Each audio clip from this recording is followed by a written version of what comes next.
एरंडोल सामाजिक बांधकाम विभागाच्या टक्केवारीमुळे कासोदा ते पारोळा रस्त्यावरील साईबाबा मंदिर ते मोचा नाला पुलावर गेल्या वर्षात झालेल्या या पुलाचं काम अत्यंत निकृष्ट दर्जाचं असून याचे ठेकेदार शाखा अभियंता यांच्या टक्केवारीमुळे आज हा रस्ता खड्डेमय झाला आहे। कारण असे की एरंडोल बांधकाम विभागाला जोपर्यंत ठेकेदार पैसे देत नाही, कामामधून टक्केवारी देत नाही, तोपर्यंत हे रस्ते असेच होतील अशी शपथ बांधकाम विभागाच्या शाखा अभियंत्यांनी घेतली आहे।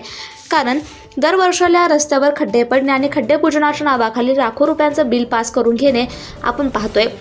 वरती तार सलाब बाहेर निघाला असून याकडे संबंधित ठेकेदार आणि रस्ते सुरक्षा शाखा अभियंता विभागीय अभियंता यांनी साधी एक नजर देखील टाकली नाही। कारण असं की या रस्त्यावर आतापर्यंत 4 ते 5 मोटरसायकल अपघात झाले, त्यामध्ये अनेक महिलांना दुखापत झाली, अनेकांचे हातपाय तुटले, वाहनांचं मोठं नुकसान झालं। परंतु एरंडोल बांधकाम विभागाची टक्केवारी, मोठे ठेकेदार, भ्रष्टाचारी, त्यामुळे सर्वसामान्य नागरिकांना या रस्त्यावर जीव गमवावा लागतोय।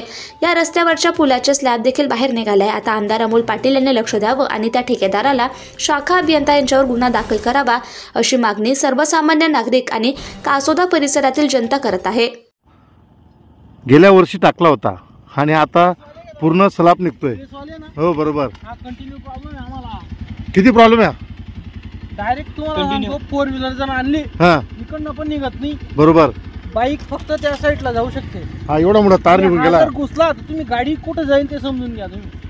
हा पाणी पण जबरदस्त आहे ना हो।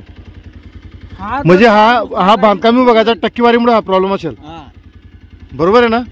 आणि किती लोकांचे हातपाय तुटले पण असेल याच्यामुळे। कमीत कमी इथं एवढ्या जागेत 4-5 बाईकचा ऍक्सिडेंट झालाय। या ब्रास मध्ये गाडी गेलेली एकदा, इथंच पंक्चर झाली ती, डायरेक्ट पुढचं चाक पंक्चर झाल्यामुळे ती गाडी तिथे गेलेली। आता या बांधकाम विभागाला किती कळवलं तरी तर त्यांना कळत नसेल। हा कुठलं गाव आहे? हे कासोदा आणि मालकडा याच्या अंदर मध्ये। हा कुठला तालुका येतो? बेलदारे नाला म्हणता याला। बेलदारे नाला म्हणजे हा कासोदा रस्त्यावरचा बेलदारे नाला, मोचा नाला। म्हणजे मोचा नाल्याने आतापर्यंत 4-5 लोकांचे हातपाय तुटले। 1 किलोमीटर मागे आहे हा नाला। साईबाबा मंदिरापासून पुढे 1 किलोमीटर मागे म्हणजे मोचा नाला। पाहा ना किती पाणी दिसतंय। चालेल हा भाऊ।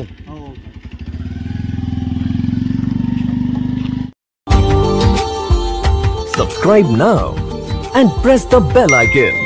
Never miss an update.